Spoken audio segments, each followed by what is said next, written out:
Buckle your seatbelts, Jet fans. It seems like Joe Douglas may have another trick up his sleeve, including a big-time addition, a four-time Pro Bowler. Let's get into it, baby.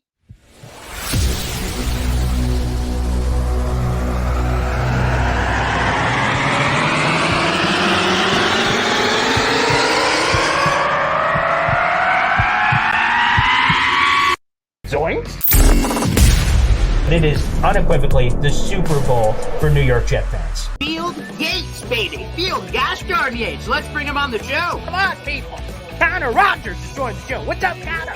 But Trevor gosh darn Sycamore, baby, for me, personally, my favorite New York Jet of all time. Wow, it's great to be on. What an intro that was right there. Paul, nobody does an intro like you, man. Paul, you give the best intro of literally any podcast that I've ever been.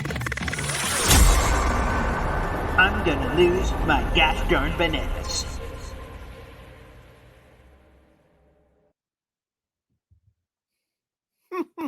Spicy, spicy. It's time to get into it, New York Jet fans. Hello, my name is Paul Eston Jr., a.k.a. Boy Green. I'm the New York Jets digital reporter for Heavy.com. Speaking of that digital reporting, I do on all things Jets, a full article down below on the latest juicy details that the New York Jets are quote-unquote interested in Minnesota Vikings running back Dalvin Cook. Hold on to your keisters, people, because we're going to dive into it right now. Like I said, a full article down below. Make sure you guys like the video. Hit subscribe down below for more insightful New York Jets content. We're going to go to the Twitter footage. I was the first one to be able to find the clip and send it out on the Twitter universe.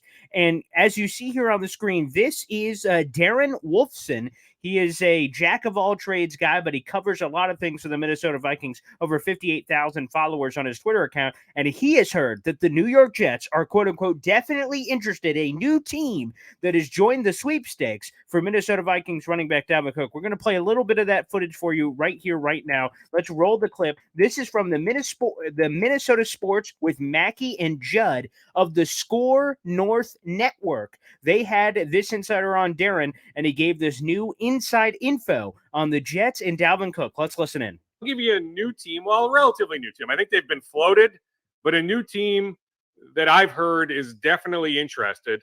The New York Jets. Now, the Jets just canceled their mandatory mini camp. Next week, they start training camp early. They play in that Hall of Fame game. So they're getting rid of the mandatory mini camp next week. They start training camp earlier than everyone else. So it was easy to bag the mandatory minicamp. Robert Saleh, the coach, must have been pleased with what he saw during OTAs. But you look at their running back position situation, right? Breece Hall, we think will be back by week 1. The Jets have enormous expectations right now with Aaron Rodgers. Well, they could use an upgrade at the running back position. So the story continues to linger on. And we'll cut him off right there. Again, that is Darren. You guys can watch a full Twitter clip either on my Twitter account or in the article down below where the full video is linked in. Here's the latest. We did a video a couple weeks ago, maybe a month plus ago on the channel, evaluating a possible trade idea that was floated out there between the Vikings and the Jets. And we heard a lot of vitriol from fans going, we don't need him, nonsense, garbaggio. Well, now it's no longer speculation. Now it is an insider, and Darren Wolfson reporting that the Jets are quote-unquote very interested. Now, you can listen to the full podcast by those guys, but they did not say whether or not they'd be interested in trade or potential release situation, but the fact that they'd be very interested would likely suggest if the price was right. Obviously, the Vikings have not been able to trade him yet, and here's the situation, because I want to answer the pressing question before we even get to the Jet stuff, is why would the Vikings be looking to move on from Dalvin Cook if he's as good as we all think he is? There's a couple reasons for that also in the article. Number one, age. Dalvin Cook is going to turn 28 years of age. So when you go to an age perspective, that's suddenly where we get into those issues of he's 27 right now, but he will be 28 before the start of the season. And that's where you start to get to that wall beyond 30 normally, where you start slowing down a bit. Dalvin Cook is an explosive runner. So the numbers speak for itself. So if there is some precipitative drop-off coming off for Dalvin Cook, we haven't seen it. He's had 4 straight 1,000-yard-plus campaigns in his career. So he's been dynamic. There's no way to question anything he's brought to the table. And it's not just that he's tallying up numbers. He has averaged in those 4 seasons of at least 1,000 yards rushing in each of them, 4.65 yards per carry. So that is a healthy average for him. And he scored 52 touchdowns in his 6 seasons in the league. So this guy is wildly productive. But the age factor that he is going to be creeping into it, he's in the middle of the $63 million contract. But obviously the Vikings, they had all that luck last year, the ball bouncing the right waves. Perhaps this is going to be the start of a new era, and they want to hand the ball off to Alexander Madison, who's a lot cheaper. So age, money, that's really the reason the Vikings are looking to hit potentially the eject button here on Dalvin Cook. And why I say, allegedly they're looking to move on, this coming from Kevin Seifert. He covers the Minnesota Vikings for ESPN, and he had this, quote, "All that remains is for the Vikings to formalize Cook's exit. A reason that seems likely, if not completely certain, that a future, again, that seems likely, if not completely certain, that he will not be a member of the Minnesota Vikings." Now let's bring it to the Jets. Everyone knows how I feel, but I'll reiterate it for this show, for this program. You look at the room. There are 4 running backs of note on the Jets roster. You have Breece Hall, torn ACL in week 7 of last year. Okay, so he's played 6.5 games in his career.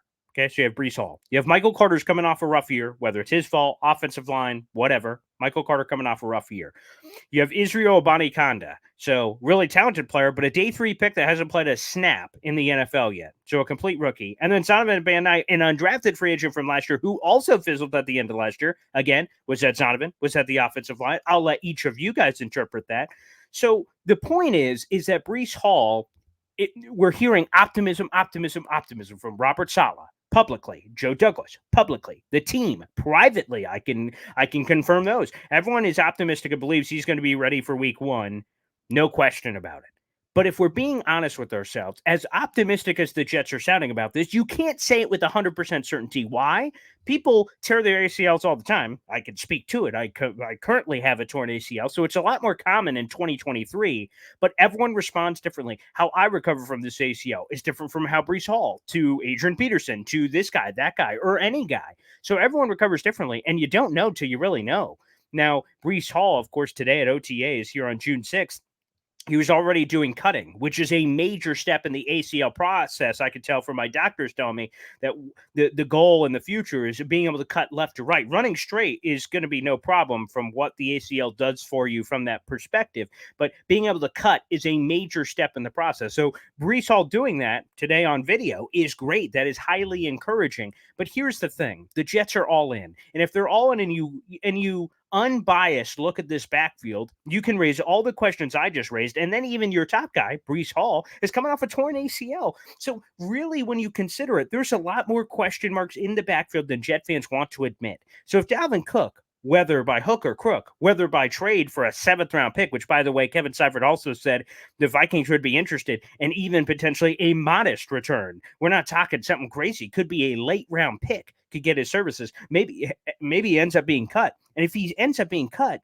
again, the Jets should kick the tires. They should not be complacent and say the running back room is great and just glass half full and say, oh, well, Breece Hall is going to recover 1,000%. And Michael Carter is all offensive line for Michael Carter and Zonovan. And Israel is just this draft steal, and he's going to be awesome. Like, you need to have a level of realism and step back and say, you know what?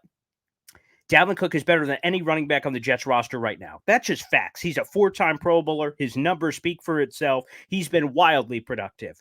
And what you could do to make sure that you don't F up Breece Hall, because imagine this, okay? So the people out there that say the running back room is fine, what if Breece Hall re-aggravates that ACL immediately week 1? You are then left with Michael Carter, Zonovan Knight, and Izzy. Do any Jet fans, and I'm asking you honestly, you could feel free to jump into the comment section, do any of you feel confident that that room is good enough to carry this season? I'll tell you right now, I don't. I don't right now. So answering that question, hypothetical question to myself, that rhetorical question to myself, I say, man, Dalvin Cook, if you brought him in, could be an immediate superstar running back and carry the load early. The Jets could be cautious and say, Breece, we're going to really just take our time and make sure you're 1,000% before we put you out there, because we're playing for a championship, not a September trophy. We're playing for the championship at the end of the season. So Dalvin Cook could carry the load heavy early on. Then when Breece Hall's healthy, is it week 4, week 5, week 6? I don't know what the date is. It's different for everybody. But if he's healthy, all of a sudden you have the best 1-2 punch combination in the NFL. And the Jets have money to spend. So they've moved money around because they're all in on this year. Of course, we all want the Quinn Williams extension. Yes, make that happen. Absolutely. Quan coming back. Sure. All of those moves can still happen with the money that it is. You can add void years. You could kick money down the road. You can make it happen. Why wouldn't you bring in Dalvin Cook, who may even take a little bit less to play with a contender? And guess what? I will make the same argument on this show that I made about the Hopkins thing. If you don't want Cook, that's fine. And maybe the Jets don't, although according to this report, they're quote unquote very interested. If they're not interested, you better make sure you're right, because the other two teams that were mentioned by Jordan Schultz, NFL insider from The Score, are the Buffalo Bills and the Miami Dolphins as two teams that could kick the tires. We'll see. Bills just paid a pretty good price tag to Leonard Floyd, the former Georgia pass rusher, so maybe they don't have the coffers, maybe they don't have the biscuits to be able to spend on a Dalvin Cook, but still, him playing with his brother, he could play for cheap. Miami, obviously, he's got a lot of connections down there in Miami. Played at Florida State, so there's Florida connections.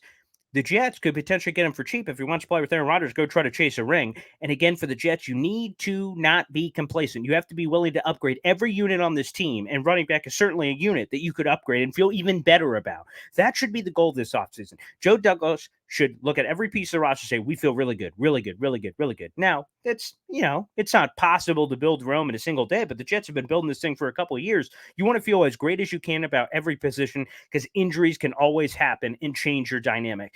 And you want to have some foresight and be able to make the depth now, not when you need it in emergency fashion. Look what happened to Dwayne Brown. Dwayne Brown got paid $20 million.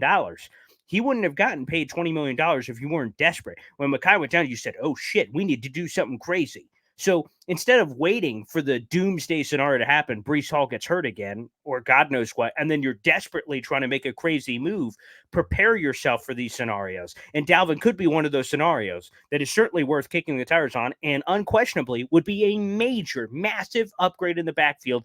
And long-term, you have Dalvin Cook, you have Breece Hall. In terms of the long-term of the season, you could keep both of them healthy. You'd have a great 1-2 punch. If one's resting, the other one's on the field. So you keep a dynamic runner on the field at all times. And maybe between me, you, and this recording studio, maybe you could put Dalvin Cook and Breece Hall on the field at the same time. Good luck opposing defenses. I don't know. Something to think about, something interesting. Again, the latest report, the Jets are very interested.